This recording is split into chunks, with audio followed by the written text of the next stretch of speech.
আজকে আপনাদের সাথে শেয়ার করব আমার সিলেট ভ্রমণের 3 রাত 2 দিন কেমন ছিল। বরিশাল থেকে আমি এবং আমার ফ্রেন্ড সিলেট ভ্রমণের উদ্দেশ্যে রওনা দিই। তখন ছিল সময় সন্ধ্যা 7টা। রাত পেরিয়ে সময় যখন ভোর 6:40, তখন এত পরিমাণ কুয়াশা ছিল যে কুয়াশার জন্য বাহিরের কোনো কিছুই পরিষ্কারভাবে গাড়ি থেকে বোঝা যাচ্ছিল না। বেলা যখন সকাল 11টা, তখন এসে পৌঁছাই সিলেটের লালাখালে।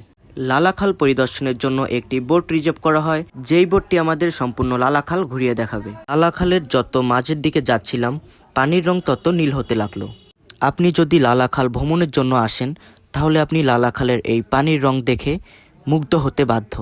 লালাখাল ভ্রমণ শেষে চলে আসলাম জাফলংয়ে।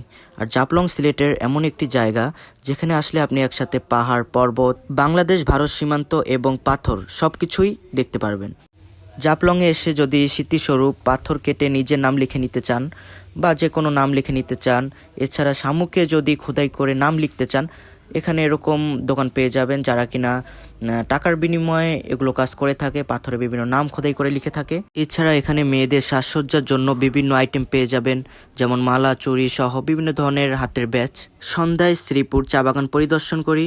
পরিদর্শনকালে পিছনের পাহাড়গুলো অসম্ভব সুন্দর লাগতেছিল। আর সন্ধ্যা হওয়ার কারণে ভিডিওর কোয়ালিটি কিছুটা লস হয়ে যায়, যার কারণে কিনা ভালোভাবে এরিয়াটা দেখাতে পারলাম না আপনাদেরকে, কিন্তু জায়গাটি অসম্ভব সুন্দর ছিল। সিলেট ভ্রমণের ডে 2 শুরু হয় মালিনীছড়া চা বাগান পরিদর্শনের মাধ্যমে। মালিনীছড়া চা বাগান আয়তনে বড় হয়, আমরা চা বাগান পরিদর্শন করে ভালো একটা এক্সপিরিয়েন্স এখান থেকে পাই।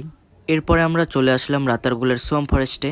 সোয়াম ফরেস্টের এখনকার পানি তুলনামূলক কিছুটা কম, কিন্তু বর্ষাকালে সোয়াম ফরেস্টের পানি অনেক বেশি থাকে, তখন আরও প্রাকৃতিক যে সৌন্দর্য সেইটা অনেকটা বৃদ্ধি পায়। রাতারগুল পরিদর্শনকালে আমাদের গানের আড্ডার সুন্দর একটি মুহূর্ত আপনাদের মাঝে শেয়ার করছি।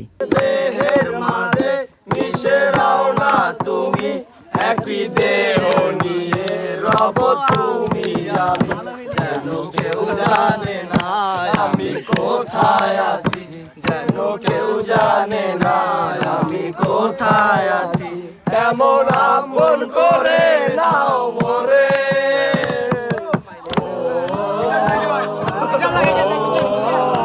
আমায় দুনিয়া থেকে চুরি করে তোমার বুকের ভেতর রাখো ভরে, যেন কেউ জানে না আমি কোথায় আছি, কেমন আপন করে নাও মোরে।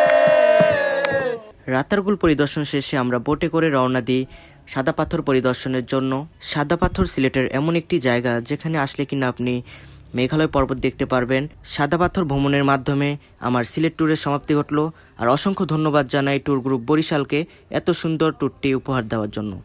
দেখা হচ্ছে নেক্সট ভিডিওতে। সবাই ভালো থাকবেন, সুস্থ থাকবেন। নমো বুদ্ধায়।